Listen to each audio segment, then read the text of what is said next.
নেতা মন্ত্রীর জন্য সাধারণ মানুষ নাকি সাধারণ মানুষের জন্য নেতা মন্ত্রী, এই জায়গাটা একটু পরিষ্কার হতে হবে। আমরা ভারতবর্ষের প্রত্যেকটা নাগরিক কিন্তু নিজের চাহিদা প্রয়োজন কড়াই গণ্ডায় উসুল করে নিতে জানি। কেন বলছি? আপনি আপনার নিজের বাড়ির দিক থেকে দেখুন তো, আপনার বাড়িতে যখন কাউকে কাজে লাগান, সে আপনি আপনার বাড়ি তৈরি করার জন্য কোনো রাজমিস্ত্রি বা কাঠমিস্ত্রি, আপনি কিন্তু দিন শেষে টাকা দিতে যাওয়ার সময় আপনি কিন্তু কড়াই গণ্ডায় বুঝে নেন কাজ কতটা হলো, ভালো হলো না খারাপ হলো। তারপরেই কিন্তু আপনি সিদ্ধান্ত নেন। যদি ভালো কাজ হয় তবে তাকে ডাকবেন, আর যদি খারাপ কাজ হয় তারপরে কিন্তু আপনি তাকে বাদ দিয়ে অন্য কোনো ভালো মিস্ত্রি খোঁজার চেষ্টা করেন। কারণ এটা আপনার বাড়ি আর আপনার কষ্টের টাকায় তৈরি, তাই আপনি ঠিক বুঝে নিতে জানেন।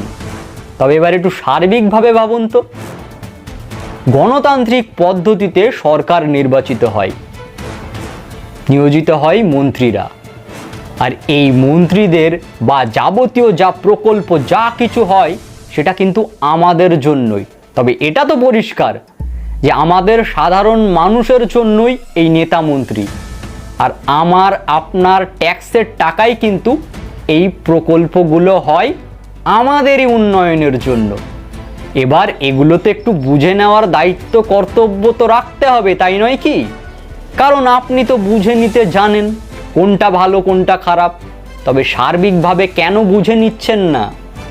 আপনার বাড়িটা যেমন আপনার, এই দেশটাকে আপনার নিজের মনে করুন, দেখবেন আপনিও ঠিক বুঝে গেছেন। যতটা বাড়ির জন্য বুঝছেন, সার্বিকভাবে বুঝছেন, আপনারও গায়ে লাগছে। তখনই গায়ে লাগবে যখন এই দেশটাকে নিজের মনে করবেন। যেমন বাড়িটাকে নিজের মনে করে আপনার কাজটা কড়াই গণ্ডায় উসুল করে নিয়েছিলেন, বুঝে নিয়েছিলেন, তখনই মনে পড়বে যখন নিজের মনে করবেন। তবে কোথাও গিয়ে না একটা জিনিস কিছুতেই মেলাতে পারছি না।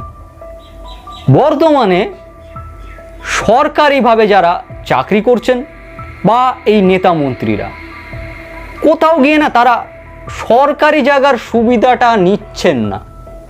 কেন বলছি? এই নেতা মন্ত্রী বা উচ্চপদস্থ সরকারি চাকরি করা লোকজনের ছেলেমেয়েরা আস্তে আস্তে কিন্তু সরকারি স্কুলে পড়া বন্ধ করে দিয়েছেন।